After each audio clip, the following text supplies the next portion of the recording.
And I hope that you're having a great Thanksgiving Eve, and I hope that you've been able to spend some time already with family and friends.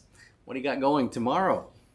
I know many of us, many of you will be spending time with family and friends on this Thanksgiving, and I hope if you happen to be traveling, I pray that your travels are safe, and I pray that you have a great day tomorrow, spending time being thankful with family and friends. Tomorrow at the table, we will be, at least part of the day, we will be with refugees at one of the shelters here. And it's always a great occasion to partner with Iglesia Cristiana Ebenezer, and that's exactly what we're doing tomorrow.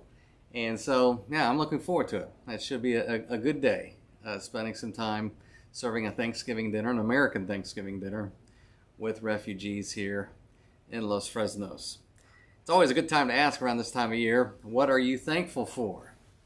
I suppose if I had to think, and for most of us, we don't have to spend a lot of time thinking about what we're thankful for because it's constantly in front of us. But I'm thankful for my family. I'm thankful for Emily. I'm thankful for Noel. I'm thankful for Luke. I'm thankful that I get to spend Thanksgiving with them. And that they're here. And so I'm very, very thankful for that. I'm thankful for the table, which is also part of my family here in Los Fresnos. There's a lot of Thanksgiving in the Psalms, and so usually around this time of year, at least me personally, I turn to the Psalms as part of my devotions, and I always find a lot of Thanksgiving there, and the Psalms, as they always do, speaking the things that are in our hearts that either we haven't thought about, or they're giving rise to thoughts that are in our hearts in a very poetic and meaningful and an emotional way. And so, again, this year doing the same thing. This year, the psalm that I've been focused on this week is Psalm 107. And I thought it'd be good for us here at the table and in our conversation at the table just to take a moment to think about what Psalm 107 is saying about Thanksgiving. Psalm 107 is kind of a unique psalm. It's the very first psalm of the last book of Psalms. Psalms is divided into 5 books, and it's the first psalm of the last book, and it is a psalm of thanksgiving. The reason it's kind of unique is as you work your way through the Psalms, as the psalm develops itself, there are some noticeable things going on in the psalm that kind of jump to our attention. First of all, it is a psalm of rescue and redemption, but it gets very concrete. It's a psalm of redemption and rescue for 4 different groups or 4 different categories of people. And if we look at this psalm long enough, we begin to see ourselves as any one of these categories at any given time. This was a psalm that was written after Israel came back from Babylon. It's one of those, after they were in exile, it's one of those what we call post-exilic psalms. So it's a late psalm, and they are giving thanksgiving. The writer or the group of people that put this psalm together, this song, they're thankful for God's rescue of them from Babylon, from exile. They're back in their homeland, and they're very, very thankful. The 4 groups, they're talking about the hungry and the thirsty, or the homeless. The second group is prisoners that are in prison because of something that they did. So the psalm, it becomes apparent that all of the people in the prisons that it's talking about are the ones who are there because of stuff that's self-inflicted. There's also the category or the group of people that are sick unto death. There's also those who are victims, or those who experience some sort of a natural disaster or something that's out of their control. In this instance, sailors in a storm. So you have these groups of people. You've got the hungry and the thirsty. You've got prisoners. You've got people that are sick. People that are in some sort of disaster that's out of their control, but whether it's self-inflicted or whether it's something that's outside of your control, they've all been rescued from these situations. So you got this running theme of rescue and redemption. And at the end of each one of these groups, as it's described and as the psalmist is giving voice to each one of these groups, you have a phrase that's repeated over and over and over again. In fact, it's repeated 4 times, and it goes something like this. Let those who have been rescued give thanks to the Lord for his faithful love and his wondrous works for all humanity.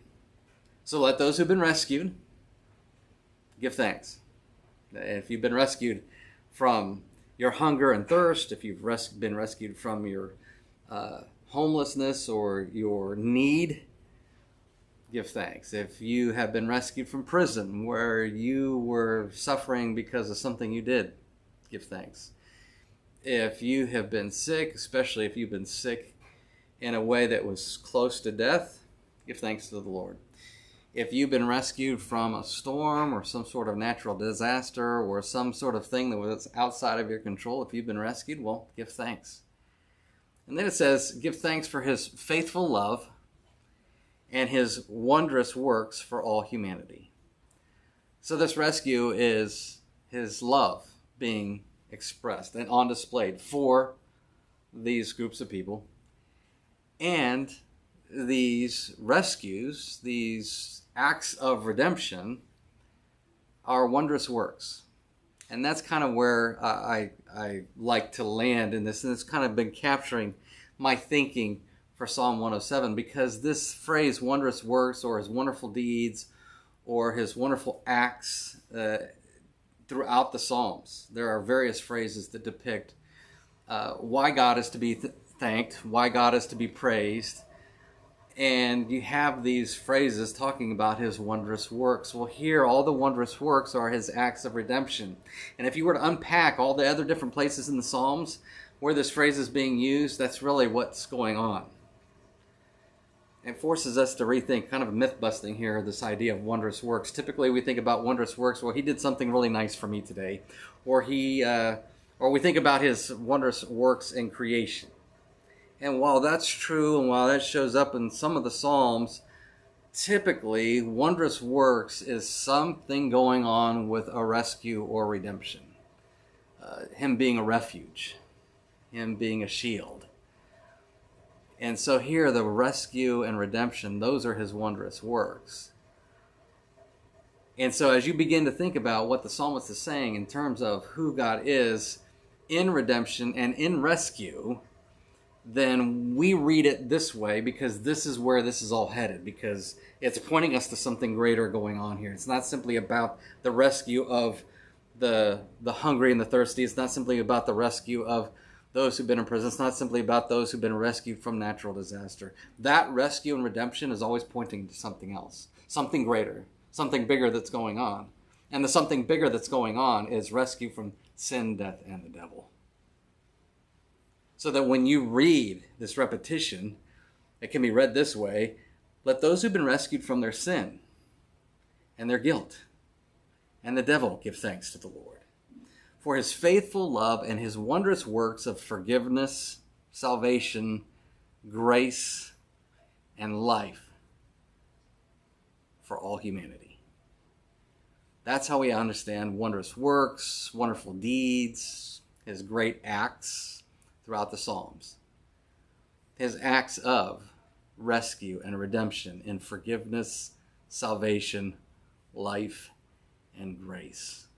So what are you thankful for on this Thanksgiving 2024?